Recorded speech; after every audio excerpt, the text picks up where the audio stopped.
नमस्ते दोस्तों, आज हम कंप्यूटर और स्मार्टफोन्स के सबसे महत्वपूर्ण मेमोरी और स्टोरेज कंपोनेंट्स के बारे में डीप डिटेल में समझेंगे। यह वीडियो 10 मिनट का होगा जिसमें हम एक एक करके इन सभी टॉपिक्स को पूरी डिटेल में कवर करेंगे।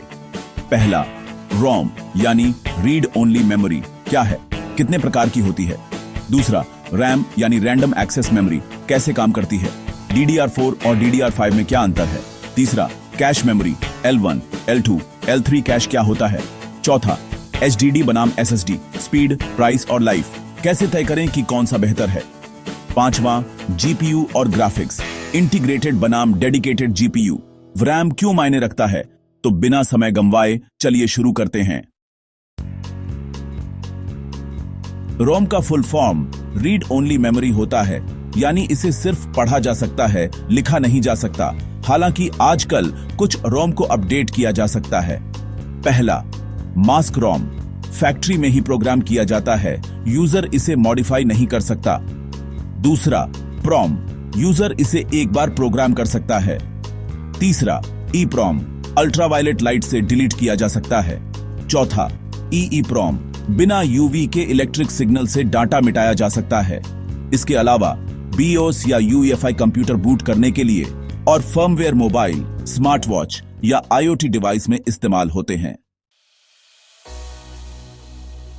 रैम यानी रैंडम एक्सेस मेमोरी एक वॉलेटाइल मेमोरी है जो काम करते समय डाटा को टेम्पररी स्टोर करती है। पहला, DRAM यानी डायनेमिक रैम हर कुछ मिलीसेकंड में रिफ्रेश करना पड़ता है। दूसरा, SRAM यानी स्टैटिक रैम रिफ्रेश की जरूरत नहीं लेकिन महंगी होती है। अगर हम फीचर्स की बात करें तो DDR3 की स्पीड 800 से 2133 मेगाहर्ट्ज, DDR4 की स्पीड 1600 से 3200 मेगाहर्ट्ज और DDR5 की स्पीड 3200 से 6600 मेगाहर्ट्ज तक होती है। वोल्टेज में भी फर्क है। DDR3 में 1.5 वोल्ट, DDR4 में 1.2 वोल्ट और DDR5 में 1.1 वोल्ट।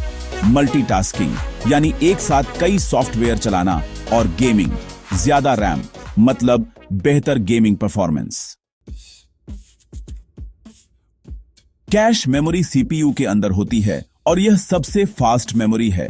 सबसे पहले L1 कैश, यह सबसे छोटी होती है, करीब 32 किलोबाइट से 64 किलोबाइट तक और सबसे फास्ट भी होती है।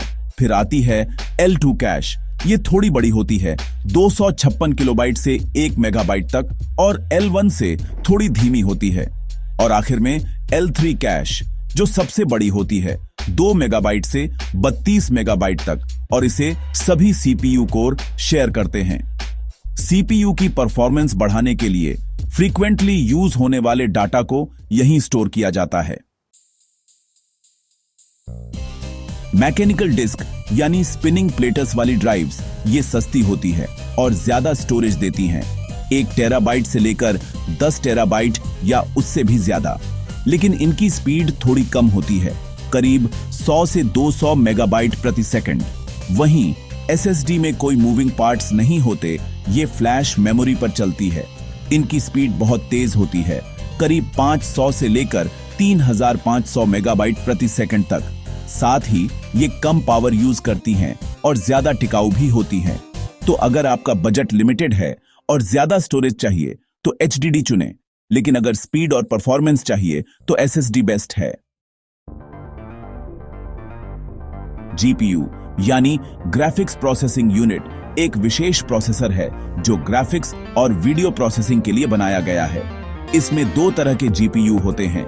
सबसे पहले इंटीग्रेटेड GPU जो CPU के साथ ही इंटीग्रेटेड होता है। दूसरा है डेडिकेटेड GPU जो एक अलग ग्राफिक्स कार्ड के रूप में आता है। GPU के लिए अलग रैम होती है, जैसे 4 GB, 8 GB, GDDR6 वगैरह।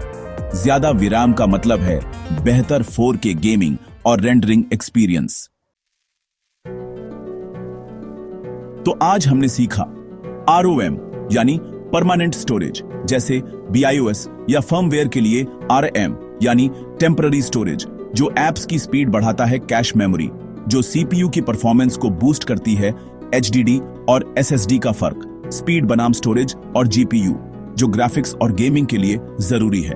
अगर आपको यह वीडियो पसंद आया हो तो प्लीज लाइक करें, शेयर करें और चैनल को सब्सक्राइब जरूर करें। धन्यवाद।